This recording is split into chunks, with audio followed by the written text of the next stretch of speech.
Ça va plus loin que ça, les amis. Non, de là. Turbo 1970. Regardez cette petite merveille. On bouge par rapport. Une Ferrari 250 GT.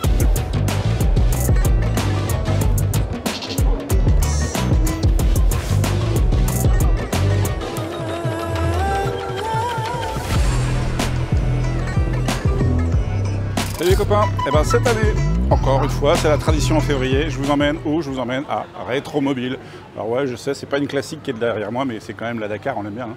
On l'a essayé d'ailleurs. Rétromobile qui cette année est encore une édition bien balèze et qui regroupe de plus en plus de modernes, de supercars, voire d'hypercars. Est-ce que c'est quelque chose qui va réussir à se mélanger? Est-ce que le public va adhérer? Je sais pas, on va voir ça.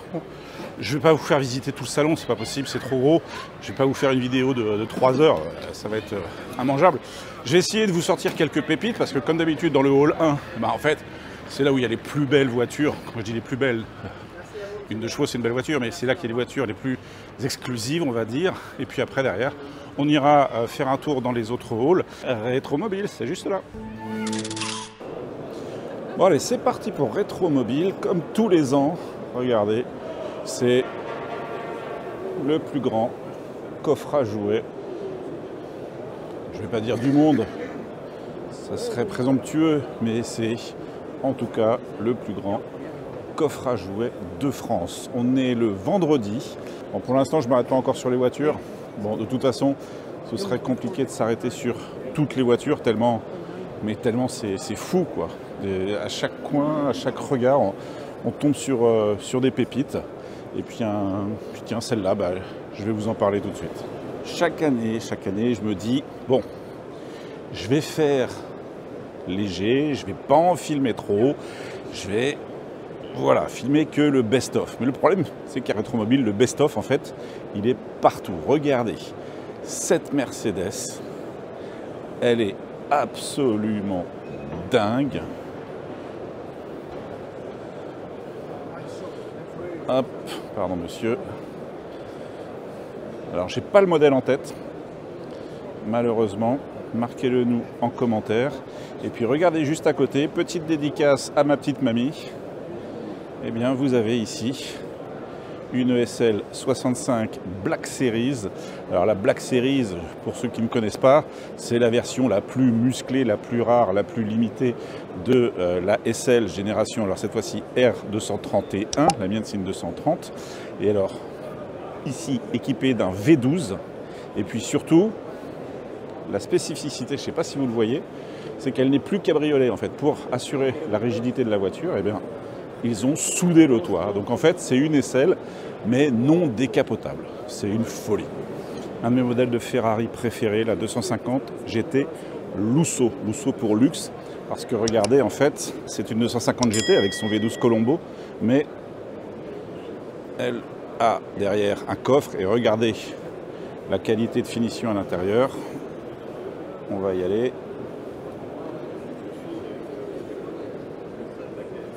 Du cuir, du bois, des compteurs chromés. Là, on est vraiment dans le luxe, comme son nom l'indique. Alors, celle-ci a été restaurée, évidemment. Elle a d'ailleurs son passe Ferrari Classiche. Ça veut dire qu'en fait, Ferrari l'a validée comme étant une version tout à fait originale et restaurée comme à l'origine. Elle est absolument sublime. Regardez simplement le détail des jantes à rayons, les fameuses jantes Borani. C'est vraiment un modèle que j'adore. Elle est d'une élégance rare. D'ailleurs, Enzo Ferrari roulait en 250 Lusso. Deux passages chez HK Engineering, le grand spécialiste de la Mercedes 300 SL. Et regardez la pépite sur son stand ici. Une 300 SL, on pourrait croire lambda, ben pas du tout, parce qu'en fait c'est une 300 SL version aluminium, entièrement en aluminium. Regardez d'ailleurs à l'intérieur, on voit bien ici toutes les finitions aluminium. Il y en a eu 29 de produites, et bien il y en a une à vendre chez HK. Le prix n'est pas affiché, mais là il va falloir rallonger quelques millions d'euros. Une Ferrari 250 GT Lusso, encore une, mais alors cette fois-ci dans une config. que j'adore, bleu, intérieur rouge, elle est juste parfaite. Malheureusement, je n'ai pas les quelques millions d'euros nécessaires pour l'acheter. Regardez cet alignement de Ferrari 250. Alors elles ont tous la même base. Alors pour les châssis courts, parfois les châssis longs, ça c'est un châssis long, mais elles ont tous le même V12 Colombo. Et les déclinaisons sont quasiment à l'infini. Vous avez ici une version cabriolet, une version Lusso, et puis derrière, la reine des reines, une 250 châssis court ou SWB pour la piste. Une des plus belles Ferrari qui n'ait jamais été produite. Est-ce que ce serait décent de vous donner des prix? Est-ce que ça sert à quelque chose? Non, non, parce que là on ne juge pas par rapport au prix, on juge par rapport à la voiture. Regardez cette merveille. Beaucoup de designers d'ailleurs pour les voitures modernes s'inspirent de cette 250 SWB. Alors SWB ou Paso Corto, ça dépend si on est puriste ou pas. Mais elle est juste sublimissime. Alors Rétromobile, comme son nom l'indique ou pas, c'est le salon d'automobile ancienne. On trouve quand même de la moderne. Regardez ici, on a même une Pagani. On a de la Bugatti là-bas, vous le voyez, elle est cachée au fond. Bon, moi je ferai un focus plutôt sur les anciennes, ne m'en voulez pas. Parce que, quelque part, Rétromobile, c'est vraiment pour moi le salon de l'ancienne. Je ne critique pas, les modernes ont leur place, parce que l'intérêt c'est d'attirer tout public. Mais bon, moi je vais plutôt faire un focus sur les anciennes, comme par exemple cette Bugatti B110, qui a son hommage là-bas, regardez.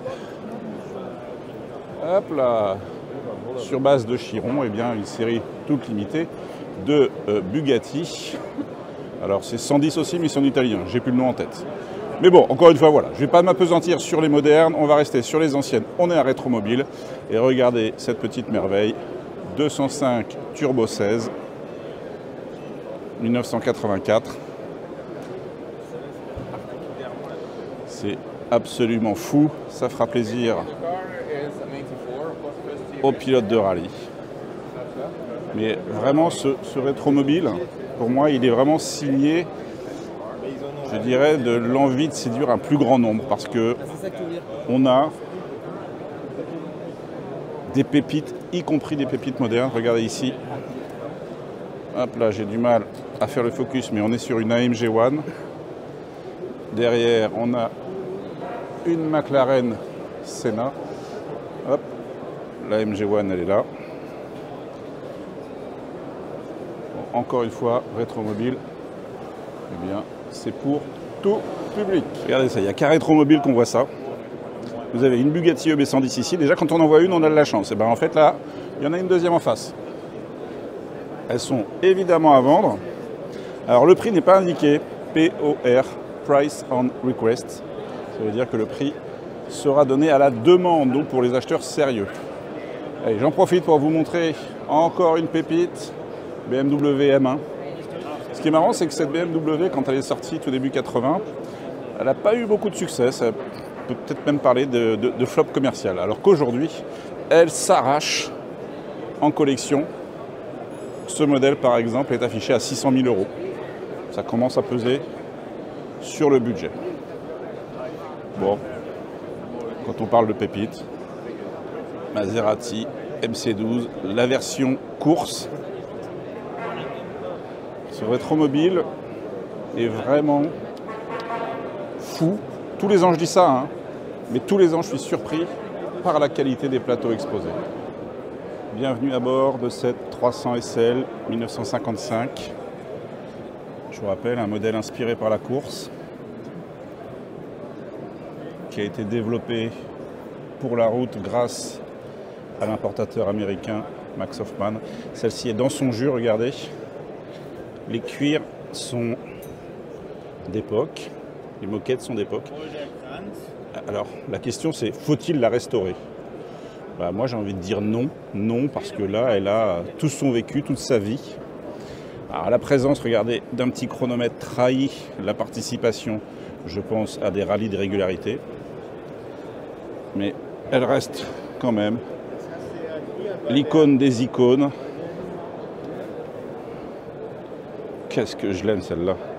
Aujourd'hui une 300 SL, hein, il faut compter pas moins de 1,5 million. Et puis ça peut monter beaucoup plus haut, suivant palmarès, suivant si c'est une caisse salut, si c'est pas une caisse salut, bref, c'est devenu complètement intouchable.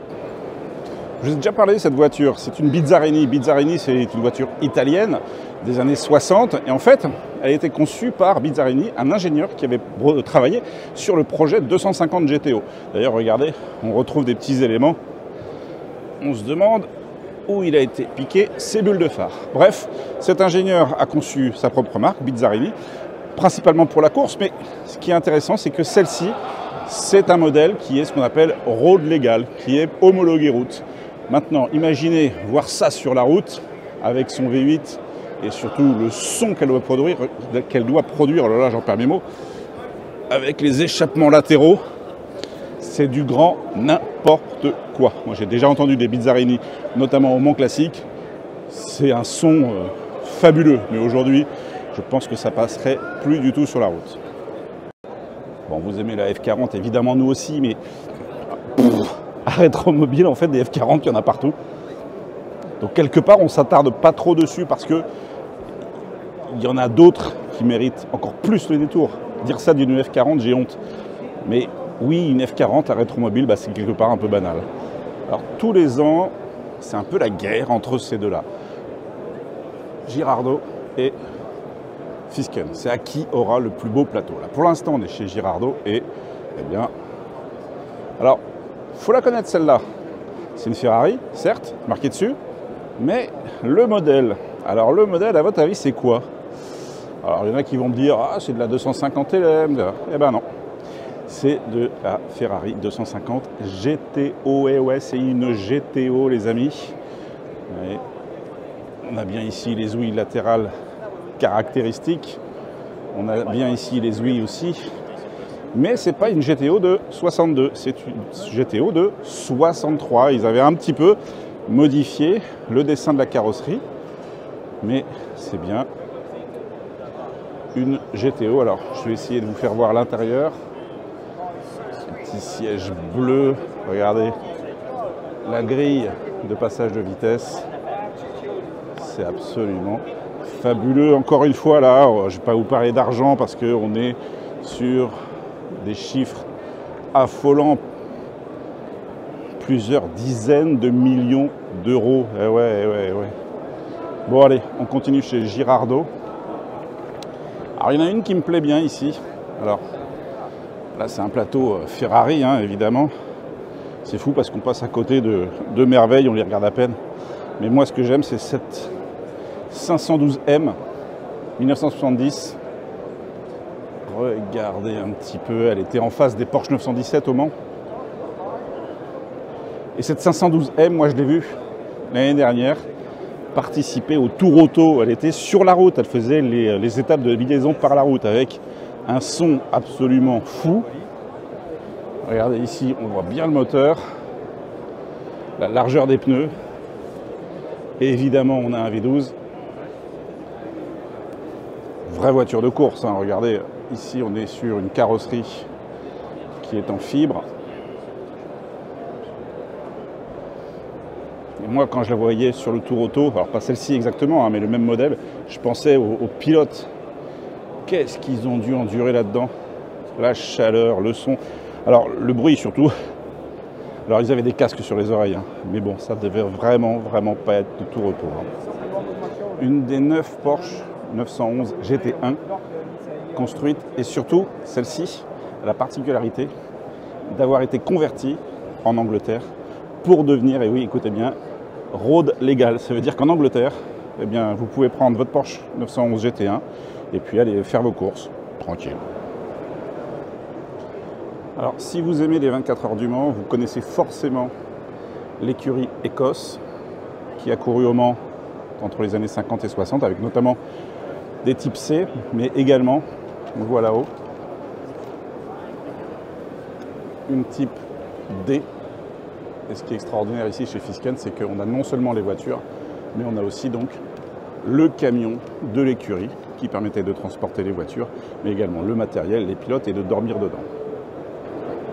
Et si vous aimez les modernes, les hypercars, parce que là on est bien sur une hypercar, ben regardez ce qu'on a ici, encore une fois, chez Fisken. Je vous rappelle qu'elles sont à vendre, hein, les prix bien sûr ne sont pas affichés, mais on a une Aston Martin Valkyrie, la dernière hypercar de la marque, qui ici, alors c'est du... Non, heureusement, c'est pas de la peinture, elle a été wrappée pour, eh bien je dirais, être dans le ton des couleurs de Fisken. Regardez les détails du châssis carbone. Ouais, je sais, je suis pas là pour les hypercars modernes, mais c'est quand même fou de voir ça ici. Regardez la sculpture de l'aéro sur cette Valkyrie, c'est absolument fou. À Rétromobile, toutes les générations se côtoient. Regardez, on a ici une marquette Alfa Romeo Tipo 33 de 1972, et puis juste à côté, eh bien, la Valkyrie, qui domine d'ailleurs un petit peu le podium. Hein. Bon, non, en fait, les vraies stars, elles sont là, regardez. Voilà. Je vous montre tout ça. Regardez derrière une Bentley Blower. Qui a couru au Mans d'ailleurs. Hein. On la reconnaît grâce à son compresseur entre les deux phares. Et la GT1 dont je vous ai déjà parlé. Ici, ça vend des Bugatti, ça vend des MG, mais aussi, il vend du thon. Ok, j'arrête. Tous les ans, ce vendeur suisse, vous voyez, Luca Uni, a pour moi un des plus beaux stands de Rétromobile. C'est un vendeur, hein, donc imaginez. Alors, encore, oh là là, on se lasse, hein, de la 250 châssis court, mais s'il y a une icône parmi les icônes, je dirais celle qui est un peu tout en haut de la dynastie des voitures de luxe et des voitures de collection. Regardez, elle est là. C'est bien la Bugatti qu'on appelle la Bugatti Atlantique. Allez, on va s'arrêter un petit peu dessus. Cette Bugatti est une vraie Bugatti Atlantique. Il en reste 3 au monde. 4 ont été produites. Une a été perdue. Perdue. Celle-ci, c'est la seule actuellement visible. Pourquoi? Parce que les deux autres, donc les deux autres Atlantiques, sont soit dans la collection privée Ralph Lauren, qu'il n'expose pas, soit au musée Peter Mullin aux USA. Sauf que le musée Peter Mullin, il est fermé. Donc là, c'est la seule Bugatti Atlantique visible au monde, je dis bien au monde, et c'est bien une vraie sur son châssis 57S. C'est vraiment, pour moi, la Joconde de Rétromobile. On va s'attarder quand même dessus. 1936, châssis 57 473, pour ceux qui veulent vérifier. Celle-ci a quelques particularités, encore une fois parmi les 4 produites et les 3 restantes. C'est que son propriétaire, en fait, la trouvait pas assez, on va dire, élégante, aérodynamique. Donc il l'a emmenée chez le carrossier Figoni, c'est un Français, pour l'affiner encore un peu plus. C'est-à-dire que le dessin des ailes ici est particulier à ce modèle. Vous voyez ici, c'est encore plus aérodynamique. Il y a un compresseur qui a été rajouté également sur celle-ci. Bref, cette Atlantique est absolument unique au monde. J'en reviens pas d'être devant. Regardez les détails, le profilage des phares. Je vous rappelle qu'on est dans une voiture des années 30, les amis. Regardez la célèbre calandre Bugatti. Elle est profilée aussi. Alors, je vous réexpliquer pourquoi la carrosserie ici est rivetée et non soudée. C'est parce qu'en fait, c'est de la carrosserie qui est en magnésium. Et le magnésium, c'est extrêmement compliqué à souder. Alors, est-ce que vous saviez que la Bugatti donc Atlantique ne s'appelait pas Atlantique à la base? Eh non, elle s'appelait Bugatti pour aérodynamique. Mais en fait, elle a été renommée Atlantique après le crash de l'aviateur Roland Garros en Atlantique. Et donc, pour faire ce clin d'œil, on l'a nommée Atlantique parce que regardez, elle a des solutions techniques qui sortent tout droit de l'aéronautique. Allez, j'en fais encore le tour parce que, encore une fois, quand on est devant la seule Bugatti Atlantique visible au monde, vous voyez, c'est comme si on était au Louvre devant Mona Lisa en fait. C'est absolument incroyable. Alors, ouais, bien sûr, il y en a qui voudront en connaître le prix. Alors déjà, elle n'est pas à vendre. Et je dirais que s'il y en avait une à vendre aujourd'hui, une Atlantique, ça serait sur un marché parallèle. Combien ça peut valoir une Atlantique? C'est compliqué à dire. Ça vaut le prix qu'on a envie d'y mettre. Forcément plus de 100 millions d'euros. 200, 300, 500. On ne sait pas dire le prix d'une Atlantique aujourd'hui. Puis d'ailleurs, on s'en fout. On vous demande le prix de Mona Lisa? Non. Donc on s'en fout du prix. Ouais, ok, je m'emballe. Mais là, devant ça, je ne peux que m'emballer. On est chez Motul, les copains, et regardez cette Porsche qui... Vous me direz, ah bah oui, d'accord, ok, c'est une 964. Et alors? Non, non, non. Ça va plus loin que ça, les amis. Certes, c'est sur une base de 964, mais en fait, c'est une RUF. Alors, RUF ou RUF, sans l'accent, c'est un préparateur allemand, célèbre pour avoir notamment créé les RUF CTR. Et en fait, cette RUF, c'est le prototype, c'est celle qui a servi au développement des futures productions RUF, justement.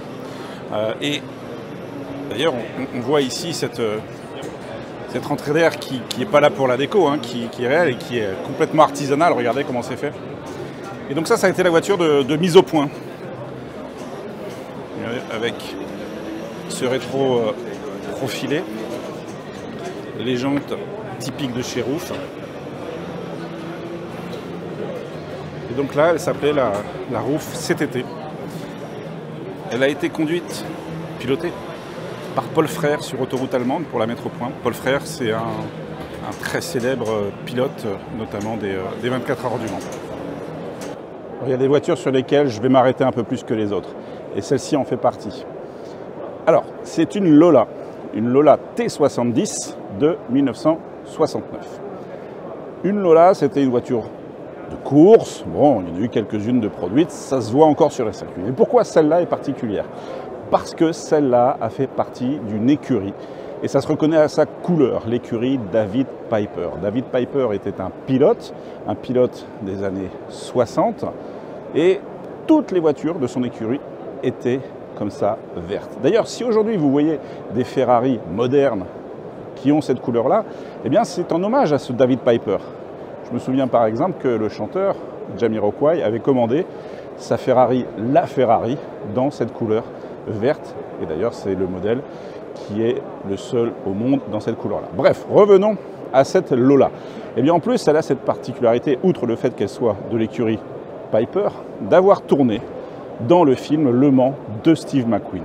Et d'ailleurs, David Piper a aussi tourné dans Le Mans pour Steve McQueen. Et malheureusement, David Piper a eu un accident au Mans, un accident grave pendant le tournage du film, ce qui lui a valu d'être ensuite handicapé. Bref, cette voiture, elle a une histoire folle. Elle a aussi tourné dans le film Le Mans. Elle a été conduite par David Piper. Elle fait partie de l'équipe de l'écurie David Piper. Bref, cette voiture me rend absolument dingue. Bon, il y a vraiment de tout ici à Rétromobile. Emmené par le musée des blindés de Saumur, ce char Chaffee. Et puis juste à côté, regardez, rassemblement Outlaw, emmené par Magnus Walker. Regardez, de la Porsche et encore de la Porsche. Tiens, la orange, je la reconnais, elle est passée dans Wheeler Dealer. Carrère à GT quand même. On y va, on fait le tour. Et puis quand je vous parlais de Magnus Walker, ben regardez, il est là-bas. Je vais essayer de vous le montrer, ce monsieur. Si vous ne le connaissez pas, sachez que c'est un des plus grands noms du monde Porsche. Voilà Magnus, il est là. Et ouais.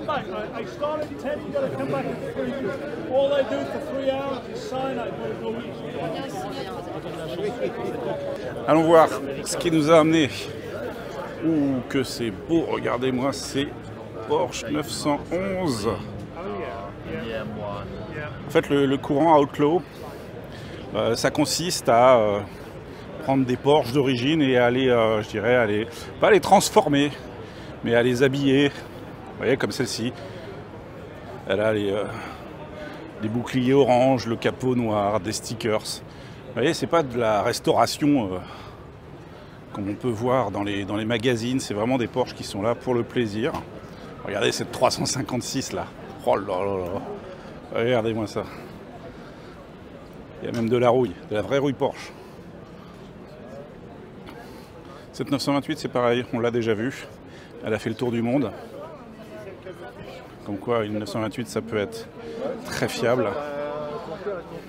Ouais, quelque chose comme ça. Ouais, ils ont fait le tour du monde. Regardez, ça ne s'arrête pas. Alors, perdu dans tout ça, on a une Ferrari. Bon, bah d'accord, pas de problème. Hein. Alors, une 458. Ah, mais je la connais. C'est l'ami Xavier Bertin de CPS A28. Regardez, j'adore cette Mercedes. Regardez, vous prenez un bon vieux taxi des années 60, vous le rabaissez, vous lui mettez des BBS, et poum. On retrouve des vieilles connaissances à Rétromobile. Alors, ça vous dit pas forcément grand-chose, mais cette voiture, elle est complètement folle. C'est une voiture de 1907, vous imaginez. Ça s'appelle la Fiat 130 HP. Mais surtout, ce qui est fou avec cette voiture, c'est son moteur. Et en fait, ici, vous voyez, les échappements sont là, en fait. Ici, et ça crache du feu, c'est un truc de malade. Et elle fait un bruit, mais un bruit de fou furieux. On va essayer de vous trouver des images à incruster, parce que franchement, il faut l'avoir roulé, cette voiture.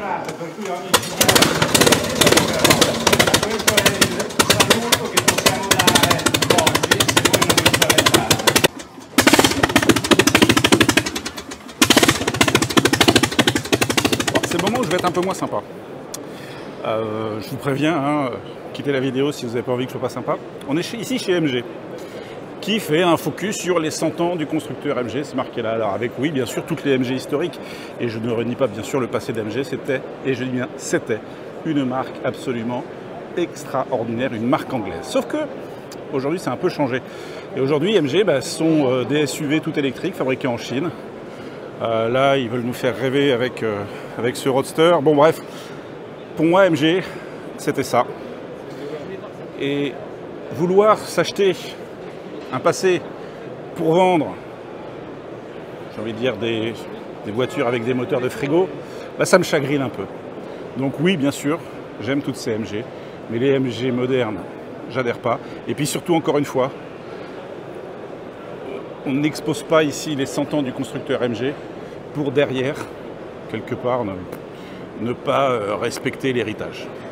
Ce n'est que mon avis, les amis, je vous le donne, je m'en fiche, c'est ma vidéo, je fais ce que je veux. Cannabis. Cannabis. Dans ce hall 1, grosse présence des constructeurs, ici Volkswagen, derrière Skoda, ici Porsche, ici Renault. On a vraiment ici un pôle de constructeurs avec des modernes. Alors bien sûr, hein, là, vous avez la nouvelle Golf, mais vous avez la rétrospective Golf tout autour, c'est intéressant. Chez Renault, vous avez l'Austral, et ce qui est sympa, c'est qu'ils vont vous présenter aussi d'où vient ce nom. On y va. Je vous ai une bêtise, pas l'Austral, n'importe quoi Cyril, le Rafale. Et donc en fait, le nom Rafale vient de cet avion qui s'appelait le Rafale, avant qu'il y ait un avion à réaction Rafale. Vous voyez, le premier Rafale, c'est celui-là. Ça, je trouve ça intéressant. Je trouve ça intéressant parce que apprendre l'histoire d'une marque et voir la continuité, eh bien, ça fait sens. Chez Volkswagen, ça fait sens. Bien évidemment, on va y aller aussi. Chez Porsche, ça fait sens. Je reste juste 2 minutes chez Renault. Alors, la Rafale, ok, elle est bien, mais je m'en fiche. On le laissera dans une autre vidéo. Mais je vais juste vous montrer quelque chose qui préfigure aussi l'avenir de Renault. Regardez ici, vous avez eh bien, un moulage quelque part des futurs Renault 5. Et vous voyez, il y a vert, jaune, et puis derrière bleu, parce qu'en fait ce seront les 3 couleurs de lancement de la Renault 5. Allez, ça c'est une petite info en exclu, c'est pour vous, c'est cadeau. Chez Porsche, on célèbre les 50 ans de la Turbo avec ces 2 modèles d'exception. Tout d'abord la 935 qui était une voiture de course, et surtout derrière la 911 Turbo, appelée également 930 pour la reconnaître. Alors c'est un mono-turbo et on l'appelle toujours d'ailleurs la faiseuse de veuve. Je trouve ça pas juste en fait. C'est pas juste parce que ça entache la voiture. En fait, oui, c'est une voiture qu'il fallait savoir piloter. C'est-à-dire que n'importe qui achetait une 911 Turbo ne pouvait pas la maîtriser. Et donc il y a eu des accidents parce que c'est un mono-turbo, c'est un porte-à-faux arrière. Donc l'équilibre de la voiture est radical, on va dire. Donc ça, c'est une voiture qui se pilote. C'est-à-dire que n'importe qui ne peut pas se mettre au volant d'une 911 Turbo. Ça reste une légende. Et oui, il y a eu des accidents, mais c'est principalement de la faute au pilote. Rapidement, un coup d'œil sur la nouvelle Panamera. On aura l'occasion de l'essayer, hein, on fera des vidéos spécifiques. Mais bon, voilà, je vous la montre. Hop, hop, hop, hop, hop, hop. Allez. Jusqu'à l'arrière. Et c'est fini. Bon, vous connaissez mon amour pour les Mercedes SL. Mais là, on a quelque chose, en toute franchise, qui est fou. Je crois que je l'ai dit à peu près 850 fois dans cette vidéo. C'est pas grave, parce que là, c'est vraiment fou. L'histoire, j'ai essayé de faire vite, c'est compliqué avec moi. L'histoire de la SL, c'est simple. 52, Carrera Panamérica. Mercedes aligne des voitures et gagne. Un peu plus tard, Max Hoffman, l'importateur américain, dit « Moi, je veux des 300 SL de route pour le marché américain. » Mercedes y réfléchit. Et donc, entre 52 et 54, 55, la sortie de la 300 SL, il y a eu un modèle de transition, un seul. Il est là devant vos yeux. C'est la Mercedes 300 SL Hobel. Hobel, qui veut dire rabot en allemand. Et pourquoi cette voiture est dingue? Pourquoi c'est dingue de la voir ici? Parce que c'est un modèle unique au monde. Il y en a une. Et en fait, elle a servi au développement de la mise à la route de la 300 SL. Donc en fait, en gros, ils ont pris la 300 SL de course et ils ont travaillé sur ce prototype. Ils ont étudié des solutions techniques, ils ont travaillé la carrosserie, etc., etc. Et puis, grâce à ce prototype, nous avons eu les 300 SL que nous connaissons. Donc ce modèle, qu'on va appeler de transition, est absolument dingue. Pour tout vous dire, je ne connaissais même pas l'existence. Comme quoi on en apprend tous les jours. Il est là, devant vos yeux, c'est la 300 SL Hobel.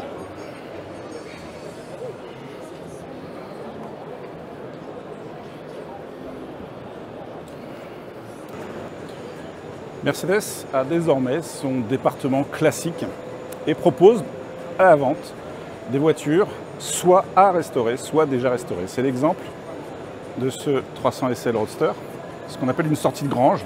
Regardez un peu l'état. Il y a de la rouille. Le moteur, c'est pareil, mérite que l'on s'y penche. On va regarder l'intérieur, regardez l'état de la capote. Bon, c'est sans commentaire. Et en fait, vous pouvez acheter ce modèle, alors si vous avez 1,2 million, ah oui, c'est pas donné non plus, et Mercedes vous le remet en état. Alors quand je dis en état, on va aller voir celle d'à côté, qui est à vendre aussi, mais 1,8 million, ah bah oui, il faut ce qu'il faut. Et regardez ce que Mercedes va en faire. Ils vont en faire une classique, identique, et même encore plus belle que lors de sa sortie d'usine.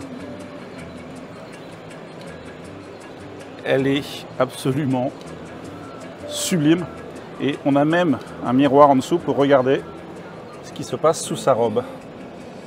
Et bien vous voyez, sous sa robe, c'est absolument neuf de chez neuf. Tiens, ça me permet d'ailleurs de vous expliquer juste un petit truc. sur la 300 SL. Je vous ai déjà raconté que la 300 SL porte-papillon, en fait, les porte-papillons justement, c'est dû à une contrainte technique du châssis, qui est un châssis tubulaire. Ben, sur la version cabriolet, le Roadster, il n'y a pas de porte-papillon, ben non, c'est des portes normales. Alors qu'est-ce qui s'est passé au niveau du châssis? Et ben là, en fait, Mercedes a changé le châssis et a mis un châssis beaucoup plus classique pour pouvoir y intégrer des portières. C'est pour ça que la 300 SL porte-papillon, quelque part, ça reste une version un peu plus course, et la 300 SL Roadster, une version un peu plus balade. Et regardez, on peut même aller au ski avec. Je ne sais pas si pour 1,8 million, les skis sont vendus. Alors, ils pourraient quand même. Hein. À vous, les fans inconditionnels d'AMG, eh bien, je vous présente celle que vous ne connaissez pas forcément, qui est la toute première AMG. Eh oui, c'était ça, la toute première AMG. Elle date de 69. Alors ça, c'est une réplique, parce que celle d'origine n'existe plus. Elle a été faite sur une 300 SEL, qui, regardez bien, est une grande berline, voire une limousine, puisque c'était la classe S de l'époque. Et elle a été modifiée, bien sûr, boîte, moteur, baquet, etc., etc. Et à l'époque, donc en 69, eh bien, AMG a aligné cette voiture. AMG n'appartenait pas encore à Mercedes. Et ils ont gagné les courses. Ce qui, d'ailleurs, a été, pour les détracteurs de ce préparateur, à l'époque ce n'était qu'un préparateur, et ben en fait, ça a été une vraie victoire. Parce que quand ils se sont pointés sur les circuits avec cette voiture, regardez, on a du chrome, on a des poignées de Mercedes, quoi. Bah, tout le monde s'est foutu d'eux. Et ben en fait, ils ont réussi à en faire une voiture de course. Voilà l'histoire un petit peu, le point de départ de AMG.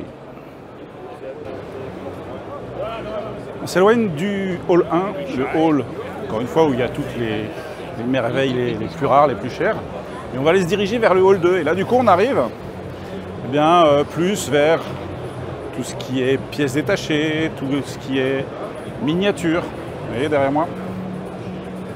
Ça, c'est aussi rétromobile. C'est-à-dire que rétromobile, ça met plein de paillettes dans les yeux. Mais c'est également un grand marché sur lequel vous allez pouvoir trouver et des pièces, et des affiches, et des miniatures. Enfin voilà. C'est ça aussi qui fait l'intérêt de rétromobile, c'est cette diversité. Allez, on est parti. Je vais essayer de trouver la miniature de ma voiture. Pas certain que j'y arrive, parce que le problème de ma voiture, je vous parle de ma vie, hein. Le problème de ma voiture, c'est qu'elle est entre deux. Elle a 20 ans, pas encore une classique, pas tout à fait une new timer. Pour ceux qui ne savent pas, c'est ma SL 500 de 2002. Et c'est assez compliqué de la trouver d'ailleurs en miniature avec les mêmes finitions que la mienne. Donc là, vous voyez, j'en profite, je regarde un petit peu. Je vais vous retourner la caméra. Et oh, la jolie Stratos là où je ne l'avais pas vu. Là, ici. Bon. Là, le plus dur, ça va être de ne pas faire chauffer la carte bleue. Hop là, je me tourne. Vous voyez, ce sont des plans, comme des plans d'époque.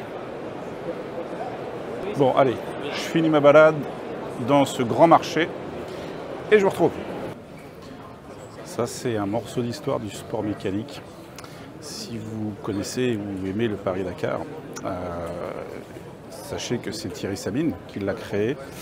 Mais avant de créer le Paris-Dakar, il participait à des courses dans le désert. Et en 1976, il a participé à une course qui s'appelait Abidjan-Nice. Et il s'est perdu dans le désert du Ténéré. Et il a abandonné sa moto. Et il a été rapatrié et sa moto, elle est restée dans le désert. En 1979, il crée le Paris-Dakar. Et en 1986, c'est ça qui est fou, c'est que la moto, émerge du désert. C'est-à-dire qu'elle était ensablée complètement, elle avait disparu dans le désert. Et puis, suite à, je ne sais pas, des tempêtes de sable ou autre, eh bien, la moto est réapparue. Et donc, on a retrouvé cette moto historique dans le désert en 1986.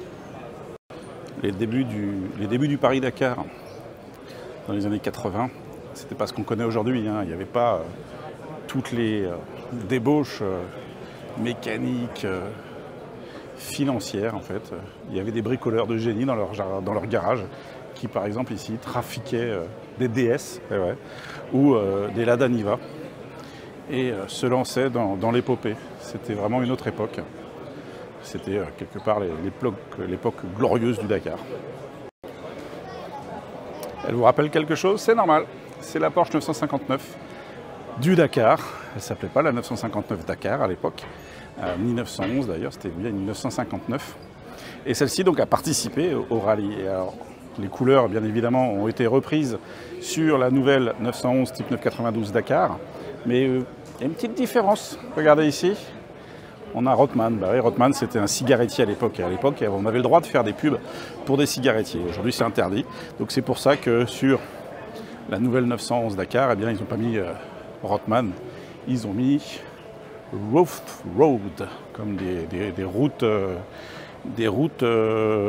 un peu dures. Celle-ci, elle a souffert. Hein. Regardez ici, elle a pris cher au niveau de la jupe avant, mais elle est, je pense, telle qu'après la course, ils n'ont rien touché. Je ne peux pas faire une dédicace à l'ami Ari Vatanen qui a gagné en 89 le Dakar avec cette 405 T16. Ah, elle s'appelait 405, hein, mais je crois qu'elle avait que les phares hein, commun avec la 405. C'était un proto pur et dur. Et moi j'ai souvenir de ces images où on les voit à plus de 200 km/h dans le désert. C'était une époque folle. Et encore une fois, Ari a gagné. Quelle légende. Tout a été tenté sur le Dakar, hein, regardez, y compris des sortes de buggy à 6 roues. Ici, quelque chose qui ressemble un petit peu plus à ce qu'on connaît. Elle a été pilotée, ben, vous voyez, c'est marqué dessus, par Johnny Hallyday et René Medge en 2002. Et puis là, ben, vous la reconnaissez, c'est celle qui a gagné la dernière édition, l'Audi e-tron. C'est vraiment des mondes tellement différents. Alors j'ai un petit peu de chance, la vente Arcurial a commencé, vous voyez, c'est là-bas que ça se passe là. Mais j'ai encore accès à quelques voitures. Et alors ça tombe bien, celle que je voulais vous montrer, celle-ci, c'est une Lamborghini. C'est une Lamborghini 350 GT. Et en fait, elle a une histoire assez singulière, je vous explique. Ferruccio Lamborghini fabriquait des tracteurs et achetait des Ferrari. Et il avait des problèmes avec ses Ferrari. Et donc il a proposé à Enzo Ferrari de travailler ensemble pour, je dirais, fiabiliser les Ferrari. Vous connaissez peut-être Enzo Ferrari, qui l'a envoyé bouler, qui lui a dit « Ok, continue à vendre des tracteurs, laisse-moi faire des voitures ». Donc, vexé, Ferruccio Lamborghini s'est dit « Ok, ben moi je vais faire des voitures de sport, mais plus fiables, plus sportives que les Ferrari ». Et donc, la première voiture qui est sortie des ateliers Lamborghini, c'était celle-ci, la 350 GT, qui date de 1965. Elle a été carrossée chez Touring avec le procédé qui s'appelle Superleggera. Superleggera, ça veut dire qu'en fait, c'est une carrosserie aluminium. Bref, c'est des procédés, on va dire, typés course. Et puis, comme elle a bien fonctionné, eh bien, peu de temps après, est apparue la 400 GT, une évolution de la 350. Et je trouve que ces deux voitures, elles sont emblématiques, bien sûr, principalement la 350 GT, elles sont emblématiques en fait de cette époque où quelque part c'était des histoires d'hommes. Vous imaginez que cette voiture existe, cette marque existe, parce que quelque part Enzo Ferrari n'était pas très sympa. On peut le remercier. Et puis toujours chez Lamborghini, ce modèle que j'aime beaucoup, c'est la Jalpa. Alors la Jalpa, c'est un modèle des années 80 d'ailleurs, regardez le tableau de bord. C'est du plastique. Moi je l'aime bien cette voiture parce que je l'ai eue en miniature quand j'étais petit, dans les années 70. Celle-ci, elle date de quand? C'est marqué dessus, hein, je sais pas tout. Elle date de 84. Et en fait la Jalpa, moi je trouve qu'elle a une ligne vachement chouette. On dirait un Stormtrooper de Star Wars. Et en fait la Jalpa, vous la retrouvez dans le film Rocky. Alors je sais plus si c'est le Rocky 3 ou 4. Et il a une Jalpa noire, ce qui aux États-Unis était assez rare. Alors voilà un petit peu comment ça se passe, une vente aux enchères chez Arcurial. Et là par exemple c'est une Bugatti type 57, début des enchères, 150 000 €. On va voir jusqu'à où ça monte.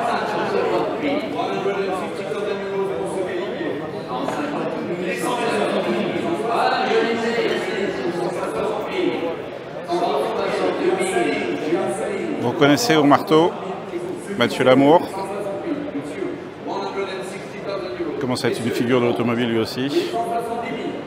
Et puis surtout à côté de lui, le fondateur d'Arcurial, qui a également un passé en course et qui a créé tout ce qu'on appelle la lignée des hard cars.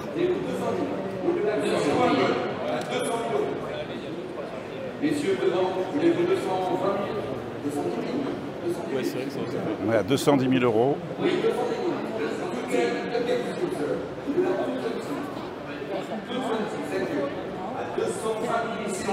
Allez, vous vivez l'enchère avec nous.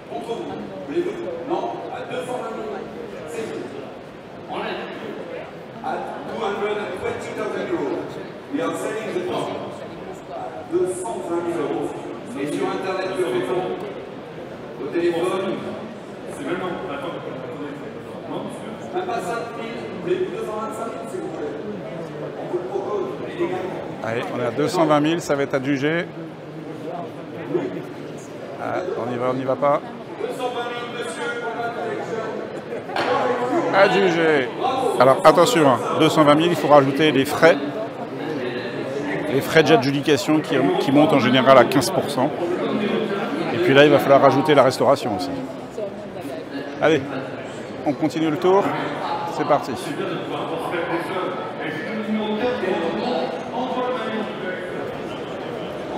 Toujours chez Arcurial, bientôt à vendre, bientôt vendu. Une 250 Lusso, vous savez que je l'aime.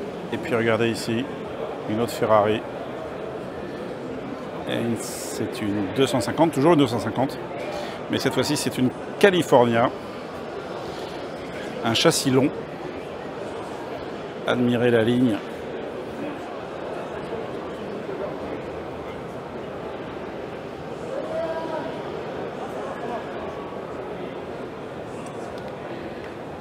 Les beautés, qu'est-ce que c'est beau tout ça. Après le hall 2 où il y avait Arcurial, nous voici donc dans le hall 3. Hall 3 qui, comme je vous l'ai déjà dit l'année dernière, ressemble vraiment au rétromobile que j'ai connu il y a plus de 20 ans. Quelque chose de plus accessible, on va dire, par rapport au hall 1, vous voyez, avec des clubs, avec des vendeurs de différentes choses, que ce soit des fringues ou autres. Enfin, une ambiance plus bon enfant, on va dire. Et là, du coup, au hall 3, on va se diriger tranquillement vers la partie vente de véhicules de collection à moins de 25 000 €. Je vous fais profiter, en attendant, justement, de ce fameux hall 3. Alors, il y a quand même des belles autos, hein. Regardez là, vous avez quand même, pardon madame, de Coupé Berton. Vous avez quand même ici ce Spider Alpha. Enfin, ouais, ok, j'aime les Alpha, vous le savez aussi. Et on arrive là où je veux vous emmener. Le coin où vous pourrez peut-être vous faire plaisir. Bon, ça y est les amis, Rétromobile c'est fini pour moi. Je vous ai pas tout montré parce que c'est pas possible. J'espère que je vous ai donné envie de venir parce que, encore une fois, vous avez vu, c'est vraiment tout public. Vous avez dans le hall 1 aussi bien des classiques hors de prix que des hypercars, des supercars. Vous avez la vente Arcurial, il faut aller voir ça une fois dans sa vie et c'est gratuit. Vous avez ici des clubs, des associations, des vendeurs de pièces, de frais extra, bref. Rétromobile, c'est très ouvert et c'est ouvert vraiment à tout public et je pense que les jeunes, les moins jeunes, les encore moins jeunes trouveront forcément quelque chose qui leur fera plaisir.